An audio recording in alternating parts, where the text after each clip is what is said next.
going on, everybody? Donovan Daniel here from IUP, and I'm happy to give you the 4th episode of our Crimson Conversation series. Now, this episode, we're going to be talking about one of the amazing programs we have at the university, the Crimson Scholar Circle. It's a scholarship program that provides amazing students with opportunities at the university and also provides them with support.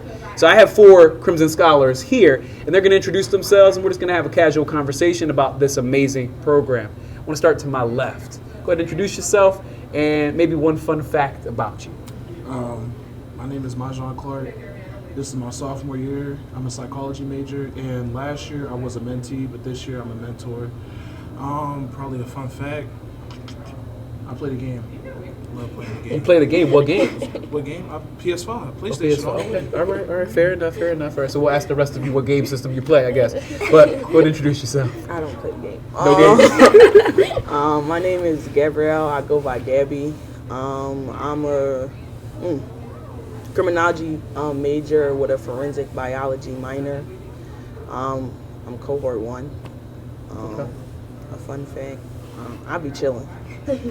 Gabby be chilling. All right, I can dig it. I'm Amanda. I'm a freshman. I'm a psychology major. I'm in cohort 2, and a fun fact,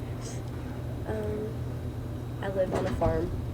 You live on a farm currently, or lived? Well, like at home. Okay. Yeah. All right. Real cool. It's fun. I'm Larissa Torellia. I'm a I'm sorry. Oh my god, I'm not even a sophomore. I'm sorry. Can I start over? It's all right. Just having a laid back conversation. It's all good. I'm Larissa Torellia. I'm a freshman. There you I'm go. a psych major. I'm part of cohort 2. And a fun fact about me is I have a twin brother. Really?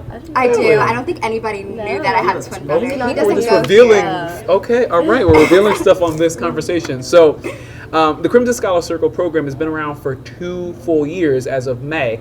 And so when they say cohort 1 or cohort 2, that's not something that most undergraduate students are familiar with, but it's a term that we see more like in grad schools and doctoral programs. And essentially it's talking about a group of people who start something and ideally finish something together. So we've had students from cohort 1 and cohort 2 selected to be able to tell you a little bit more about the Crimson Scholars program. There's a lot of academic programs at a lot of universities, but we think the Crimson Scholars are set apart, and so why don't we start there? What is Crimson Scholar Circle to you? I just think it's like, it's a group of people to keep you on top of your academics, but it's also like a group of people that like as soon as you get there, you have like an immediate family. It's just like resources, support. It's just a good group of people. I love that. For me, it kind of, like she says, a good group of people, like a family type, because I feel like as soon as I got here, I wasn't going to talk to people or anything. So I guess like having everybody else and us like going places together and doing stuff together, it got me to step out of my shell when I first got to college to like make friends and stuff. I guess it gave me like more of a head start than most of the freshmen. Yeah. Yeah, I'd definitely say the biggest part is a family, because like you said, when I first came here, like you said, I was just chilling, headphones in every day. But then like later on in like the spring semester last year, that's when I started to get more outside of my comfort zone. Then next thing you know, I started to become real comfortable with actually people in the program instead of being so tense around them. And next thing you know, I built me a small little family. It doesn't have to be with everybody in the program, but like you start to kind of pick and choose your friends, instead of being in a big group, you can pick and choose your friends, and then, like coming to the meetings because you want to, not yeah, because you yeah, have because to. you have to. Yeah. Exactly. I feel Start like to find your purpose. being a freshman is so terrifying. and You're a freshman? Right. Not sophomore. Clarification. And I feel like being away from home, you're used to having somebody, like at least your friends, family, cousins to talk to. And when you're here, like you're very terrified about who you're going to meet, who you're going to talk to. And when you're part of the Crimson Scholars, you don't have to worry about that. You have staff, you have mentors, you have other mentees that you can talk to. You always have somebody that you can talk to and go to about anything. It doesn't have to be about academics. It can be about something that you're stressing about. It can be about anything, and they'll help you with it. So I want to pick at some of the stuff you said, right? Gabby, Majan, you said you were chilling when you first got here. Now, I think I know what you mean, because like there's some subtext behind. Like I think I know what you mean, but I'm gonna venture to guess, and then you'll tell me if I'm on the right page. So when you say chilling, it was I'm in a new environment. I don't know anybody. I don't know if I can trust them. I don't know if they care about me. So I'm gonna have my guard up. Yeah. Is that It's kind of like it's kind of like when you go into the barbershop, because I know Okay. you know the barbershop. So like Yeah. when you go to a barbershop, going on Friday? It's like when you go to a barbershop, you don't know who you can trust, who you can talk to. So you're just Yeah. like, yeah, I got next. Kind of quiet. That's so good. And then next thing you know, after you go, now you're a regular. Now it's like, all right, come on, my Jean, come on, Donovan. Like, you know, now they're calling you up, and then now you sitting here talking with them, talking sports. You sitting here talking about Steve Harvey. You talking about everything, you know. And that's kind of, you start to get more comfortable. Y'all don't understand how much I love that picture. One, because it's just great content, right? Can I just say that? But two, like I go to a couple different barbershops around Pennsylvania, and I have found certain people, because as an admissions counselor I'm always traveling, I found certain people I trust. But prior to that, you walk in the shop and you're like, you sitting there for like 3 hours. I don't know, right? But now I only book with Barbershop one is still person, uncomfortable. right? And I mean, I guess if you were to take it to like a cosmetology perspective, like a salon, like there's only one person you let do your twist ups. There's only one person you let shape you up. And so I love that reference of when you're going to a college and you say, as Gabby put it, chilling. What you're saying is like, I don't know who can line me up. Yeah. So I'm not just gonna let anybody touch my hair or mess with me or help me or serve, because I don't know if I really mess with y'all like that. Yeah. So do you feel like all freshmen go through that, or is that more of a experience for underrepresented students and minority students? Like, what do you think that comes from? Is that everybody, or I think is it that's just? everybody. I feel like everybody feel like that because we have to pit like coming from high school and coming into college. Like some people you meet one day, you ain't never gonna see again in your life. Like you're not gonna see. Sometimes you might see them on campus here and there, but going to the same high school, being in the same classes, Yeah. is like. Especially I'm from Philadelphia, so it's like a small world. So you might see them downtown, or you might see them at somebody else let out or stuff. But it's like in college, it's like they can live off campus. It's like, oh, I ain't never gonna see that person again. But I feel like coming to college is like, it's like, it's just scary. I don't know. That's interesting that you say that though. You're talking about a major city. You realize that? Like Yeah. a top 10 population city. You're like, it's a small world. It- I feel like I it's- can rock with you, and then It's college. big, like, but it's like, I just seen this person on Instagram. Now I see them downtown type. Or it's like, oh, that's your cousin. Oh, that's my best friend. Type Okay. small world. It's like, you don't know who know everybody. It's a big city, but everybody knows everybody, I feel like. Well, so where are we all from? Because you mentioned farm earlier. So I'm from where- like East PA, like the Poconos. Okay, all right, and then Philly. I'm kind of near the Pocono. I'm in Lancaster, so I'm Oh, like near well, like that's a bunch not of. that close. I got you. Like I got you. I get what you're saying. I got farms, you. Amish. Center of the state. Okay. Right. I'm from Erie, you know. From Erie. Basically right there by Canada. Okay. I'm from Jersey. Forgive me. I'm from Jersey, What part of but Jersey? so Patterson, New Jersey. Really, my family's from Newark. Ah, it's So about you 30 know how to, minutes like, away. Dance Jersey, like Jersey No, Club. I don't know how to dance at all. I don't know how to dance at all. But we're not going to talk about that. That's not, my lack of dancing is not the topic of this. So, but I love what you're saying, right? You're saying that when you first get to college, and it's not necessarily if I'm an underrepresented student, if I'm a woman, it's not that. It's if I'm a person and I'm going to a new environment, it's scary. Right. And I don't think enough students are comfortable with acknowledging it, but everybody feels it, Yeah. right? So how has Crimson Scholar Circle helped you to come out of, as you put it, chilling?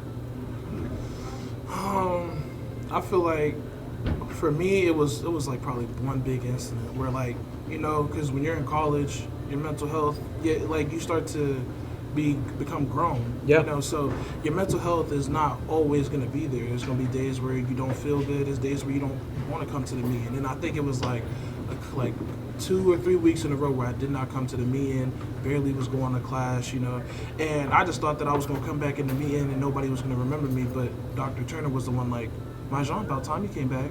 And it kind of like, I don't know, it kind of like reassured me that I should be here, Yeah. you know, and that I need to be here because I got people counting on me. So ever since then, that kind of like made me kind of like let me kind of embrace this as my home. Yeah. And now next thing you know, that's why I became a mentor, was to show everybody like this can be your home if you let it be. Yeah, and I'll pick at a couple things, right? So Crimson Scholar Circle, we have a weekly meeting for the scholars. It's actually happening behind us now. No one's waved and said, hi, Mom, yet in the background. I was waiting for that to happen, but no one's done it. So right now, the meetings happen in Elkin Hall. They've happened in Folger Student Center in the past, and so it's migrated different places. But you have the weekly meeting. what do you do during the weekly meeting? You said you missed it 3 weeks. You all have alluded to the meeting. What is the meeting? Like, what should they be prepared for? It's just like getting in touch with everyone again. Like it's like once a week you just meet up. They usually have like a presentation or something, or just like they catch you up what's going on campus, like what events we have coming up, like just opportunities. Is there food? Good food. They had good I'm food. just saying, they don't have to do all this. Y'all for told me us. not to talk about it, so I ain't. I like food. Yeah, we're not gonna take it The there. brownies are good. Because I'm gonna ruin the whole brownies are episode. Listen, I did this on purpose, right? I think it's interesting because what we're seeing here is the program has evolved, right? Yeah. From cohort 1 to cohort 2, there's this whole beef about whether the food They has got gotten better. the whole Asian buffet Like- style. Pizza. All we got Pizza was the Chick-fil-A and Got the it. walking tacos. Got it. So got really good when you come here, if you're a part of cohort 3 or 4 or whatever you come, the food will get better because we're learning as we're serving the current students how to improve the program, right? And your feedback, I'm sure, helped. You're probably like, if you give me walking tacos one more time, Every time I see him, I'm just gonna lose it, right? And so then all of a sudden it was, all right, we're gonna change up this menu some. So that's great. That's great. So speaking of differences between cohort 1 and cohort 2, I keep hearing people mention, we talked about it in our pre-record meeting, about early immersion week. So wait, first, what is it? And then how was cohort 1 and cohort 2's experience different? I feel like, so immersion week is when we all come, anybody that's in the program, well, the first years. Okay. So it could be like first year transfers or freshmen. They come and that's when we kind of just bond. Yeah. We do certain activities. We get to live on campus for a week before everybody shows up. I think the only people that are here are RAs. So like we just get to be able to bond with people before everybody else comes, because this is a PWI. So like we can see, now we're looking for you. We're looking for these certain people while we're walking around campus. So we get to do certain activities. We get to eat together all the time. And they also have like certain things like sneaker balls, actual like family kind of dinners, you know, so I feel like it's a good thing. And like the difference, I feel like, was we did some of our activities here this year. I think last year we went to like, where did we go? We went somewhere. It's like a ranch or something where we Yeah, it was somewhere like in the woods. climbing rope and went on long trails. And yeah, you guys got lucky. I was gonna say we No, we that got to sounds do it. fun. That sounds No, good. because it rained and Oh, snowed yeah, that day. it rained really So hard. we were just sitting there eating pizza. I think. And we got yelled at. Yeah. Because you didn't climb the ropes, or No, because people was getting stuck on the ropes and people was getting mad and they felt Okay. it was just a whole, and we just got yelled at. So it really was a bad. bonding experience, right? definitely, I mean, yeah. sometimes bad experiences actually could be Yeah, good. it was kind of. I think that's how, because like at that point in immersion week, I was like making like, I was like, all right, I could open up, because we was all joking about getting yelled at. So it kind of made us all connect. Man, I ain't finna keep getting yelled at. Yeah, that's what I'm saying. Like, Like, man, that's what I'm saying. Next time we're bonding. Man, what's your name, man? So they Exactly might have how. did it on purpose. We're gonna make them all team up against us. Like, We'll we make was mad at ourselves. them all Okay. together, so it was kind of fun. But The staff might have had something like planned, right? It might have been because I think sometimes students don't think things are intentional, but maybe they were but planning. That week was really fun. I'm kind That's of awesome. like, not mad at myself, but if I would go back, I would like open up more at the beginning of the week, because it was like when the end of the week came, I was cool with everybody. We was having fun, Yeah. but then it was like, everybody else came, so it's like, yeah, I got get get they like they Yeah. social, or get your number, we can meet up, because like I'm Yeah. probably not gonna never see these people again. So it's like, dang. In the beginning of the week, I was so closed off, but then at the end, I guess because we was Well, all you might have having been fun. closed off for good reason, right? I mean, like when Yeah. again, when you're in a new experience, you don't know if you're safe, right? And you mentioned, Majan, earlier coming to a PWI, and so then that's a whole nother layer to this. Is, and I say this all the time. I'm a recruiter, so like naturally this is my script. PWIs aren't bad places. They're just very different than what we know, and depending on what school district you went to, it may not be as different. Okay, so when you mentioned being near the Poconos farm, maybe it's not as different, but Philly's a majority minority city. We Yeah. talked about it in episode 1. It's significantly different. Yeah. Right? Like we often say this, that for some of our majority students, they maybe have never seen this many minority students before.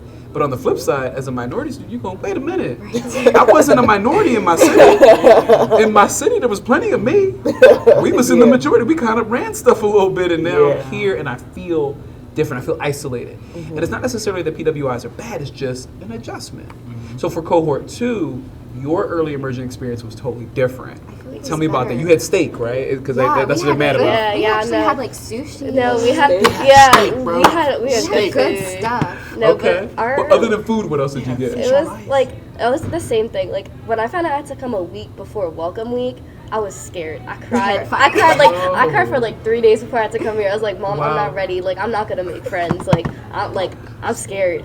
But then the first day I sat by myself and I was like, damn, none of these people are gonna talk to me. I was scared. But then I had one of my friends sat next to me and we started talking, and then her friend came, and I just formed a little friend group from there. But like as the activities went on, like they're like, all right, like these people are cool. Like I could see these people being my family. And it's just like as like the activities were very intentional, like to open up. So like I feel like fun. If we didn't do any of that, we wouldn't be as close as we are to everybody now. Like we did certain activities here in this room, like that was so challenging and hard, but we all worked together and we had to. And it was really important that they gave us like classwork to do. Like we had a class that we had to take. Like, what class was it? It was something about just like learning strategies. Okay, yeah, and learning basically, strategies. basically we had to write class. essays. Like we actually had to do like hard work, but it got us ready for classes when they did start. Yeah, But if you think about it, though, note-taking, learning strategies, all good stuff. Yeah. Y'all lucky. No, we were like We won't out the professor with his But he was mean. Okay, all right. He gonna come at me for No, I know we sitting in the wrote back of the the class. essay, and the essay was like you had to write like your why, like why you're in college, and like I'm not gonna like while I was writing I was like, oh, I don't want to do this. This is Wait, so what's your why? Exactly. No, I'm asking you now. Where'd you put it? Well, at first I was like, I don't want to do this, like, but like once I finished the paper, I was like even now in the semester, I'll look back to my paper, I'll be like, damn, like, is like my whole why was like, my father's an immigrant, he didn't have the chance to go to college, so like I'm doing this for him. Right. So like just looking back at it, it's like it just like really makes you think. It's giving you something, because I always ask students in my office this, so when you say that, I'm like, ooh, we get to talk about why. Shout out to Simon Sinek, right? And it's, so when you're thinking about that, it seems like a knucklehead idea. I don't want to deal with this. I want to do actual work. I want to learn criminology. I want to learn psych. That's what I'm here for. But when you have that, it's that thing that like you're pulling against, right? As you're trying to make progress in your program, because school gets hard. But when you have that why, that's that anchor. You're just like, I'm just pulling on that. And so the classes are difficult, but I want to make my father proud. Right. The classes are difficult, but I want to be the first in my family to graduate from college. The classes are difficult, but I'm trying to get my PhD. And I don't know, like Dr. Clark sounds like a really cool name, so I'm just like pulling forward. And so you didn't realize that was you? Okay. So, right? So that why is so crucial. Anybody else remember that assignment, or did you not do that for cohort 1? We did like, they would ask us like questions. We had like a journal type and we had to like answer it. Yeah. I did it for like the first couple. Once after origin week, I'm just gonna tell myself. After that, they was like, bring your journals. I was like, I can't find mine. Yeah, listen, I think I did it for like 2 months, and then he said, "Bring your journal." So I went through all the emails, and I was writing down. Yeah. I didn't even bring. I turned my journal in. No, but they're getting like emails and stuff. They're emails with the like question. Talking about a certain prompt every like week. So when we come to the meeting, we can. I just built off my head, we but I had didn't journals. write it down. Like they would tell us like, have goals for yourself. Like, what's your goal in the next week? What's your goal at the end of this? Like, and I like that, and I think it's helpful to look back at it now. Because we're already at the end of the semester, and it's crazy that we're already end of your first year. Right. Think about that. You're at the end of your first year. It's crazy. You know, good thing we told the feedback, you know? Okay. So here's what's happening. We have some like older siblings things going on. Because I said the same stuff. Like, oh, my brother gets it so easy. That's how they feel about us. But you gain some good stuff, though. Yeah. Right? One of the things that we don't like to talk about, it's not one of my favorite stats, but less than 70% of students make it to their second year at most 4-year schools, right? That's not an IUP thing, that's a national issue. And so when you're telling me, well, I didn't like what happened during my early immersion week, but you're still here and you're about to finish your second year, you're defying these daunting statistics that say you're not supposed to make it to this point. And so even when the program's not at its best, it seems like it gave you a lot of help.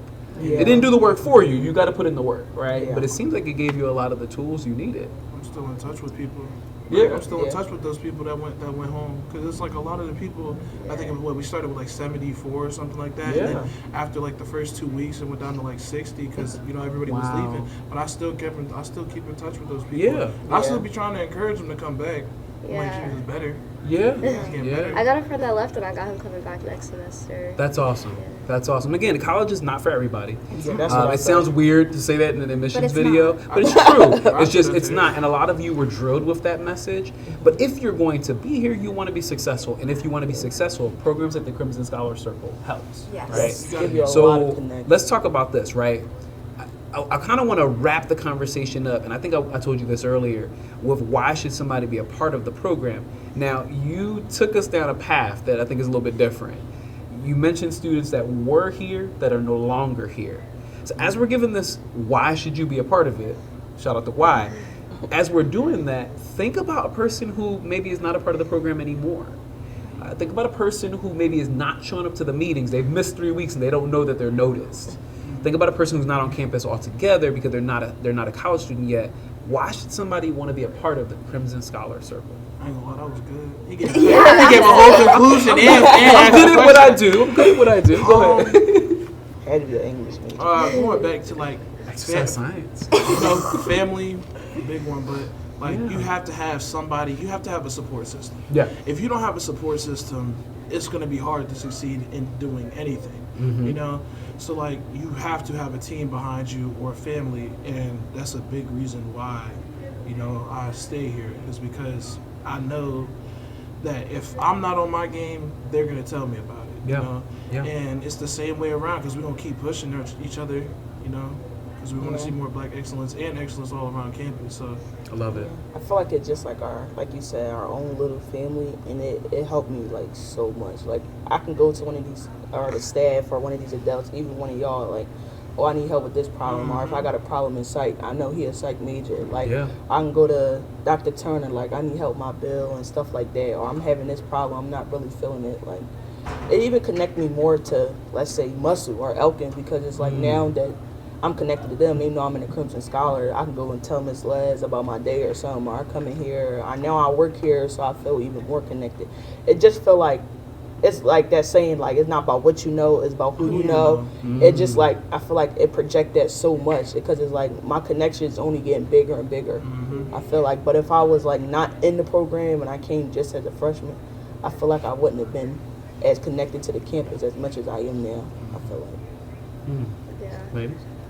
I feel like it's just important to be here, because even though you're here, life doesn't stop, and like your family's so far away that like you need people, like your family can support you from afar, but you need people by you like all the time. So like you have those people here, and like the resources, like they're so like big on giving you the resources you need. Yeah. So We're not talking about replacing your family, just having almost a supplemental Right. family. Yeah. Adding something on.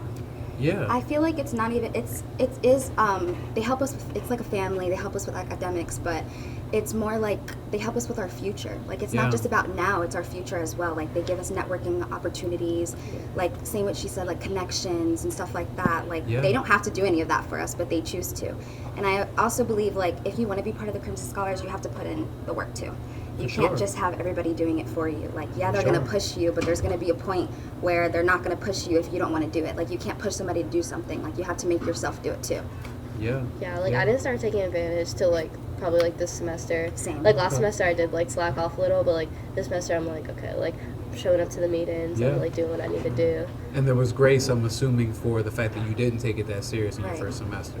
So if somebody is a part of this program and they maybe don't understand the value of it right away, the staff, the faculty, they're patient. Yeah, like they don't, like, not they don't change, but like they're still like, oh, I'm still here for you, even though like he didn't show up for like a month. They still was there for that. It's not like they're not. This would be not for you. We're not exposing people, you know? Yeah. I mean, that is a good thing that what you said, you know? I tell people that all the time. Like, if they don't feel like they belong here, like keep trying. And if they keep trying and you still don't feel like you belong here, it's fine. Like you said, college ain't for everybody. So like, but I'm gonna still keep in touch with you to make sure that you trying to be successful in life. I still care about the person. Yeah, I still care about the people, you know. So I love that you all have that level of compassion, and hopefully, as some of your friends that are maybe again taking a break from the program is how we'll look at it, right? As they see this, or as prospective students see this video, or parents even, because we've got parents that watch this. Shout out to the parents, that they'll understand what this program brings. And I kind of want to end it with this. Gabby, you said it's not about what you know, it's about who you know. Because this is about the Crimson Scholar Circle, I'm gonna build on that. Is that okay? Yeah. So it's not about what you know, it's about who you know that cares about you. Right. Because if I know people, or at least I know of people, but the people who impact my life the most are the ones who actually care about me. And so it's not what I know, but it's who do I know who cares. And if you're part of the Crimson Scholar Circle, you'll know a lot of people who care about you. And you can tell that they care about you. Like, they're not just pushing you to get on your nerves and to be like, no, you have to do this, you have to do this. It's because they want you to succeed. Like, they wouldn't do it if they didn't want you to succeed. They want you to try. They want you to get involved. Because then how you going to go to somebody like, oh, I need help with this? They're not going to give you 100% if you're not involved in trying at least. You know, they're not going to sit here and put their name on the line and vouch for you, you know, to give you resources to, oh, here, like, you know, you're not even trying. Like, you might think they don't notice you, but they notice you. Like, you might think you're quiet and you're sitting back and no one's noticing you, but they notice who you are. They know who you are. They know your name. I was non-existent for a month. I I came back, everybody was on me like, What is interesting, you were non-existent to yourself. Exactly. Right? What the program's pointing out is you were noticed, you're cared for, right? And if you want the help, you can get it. It's there. And if you don't, you won't. Right, but it's still available. There. It's there if you need it. Absolutely. I think that's a great place to wrap up. And so, for those who are watching, thank you so much for tuning into our Crimson Conversation. Again, this is a series where we have casual conversations, sometimes with students, faculty, staff, and alumni, to talk about the student experience, and particularly the underrepresented student experience. So I appreciate you watching. If you haven't already, check out episodes 1, 2, and 3. Make sure you subscribe to the Indiana University of PA YouTube account so that you don't miss anything. Hit that bell notification, all that stuff that YouTubers are supposed to say and I don't have memorized. I'm about to say this. We look forward to seeing you in episode 5. Have a great day. Hey, if you enjoyed that conversation, I don't want you to miss out on any of the other episodes in our series. So make sure you subscribe to the IUP YouTube account so you can check out all of our amazing content.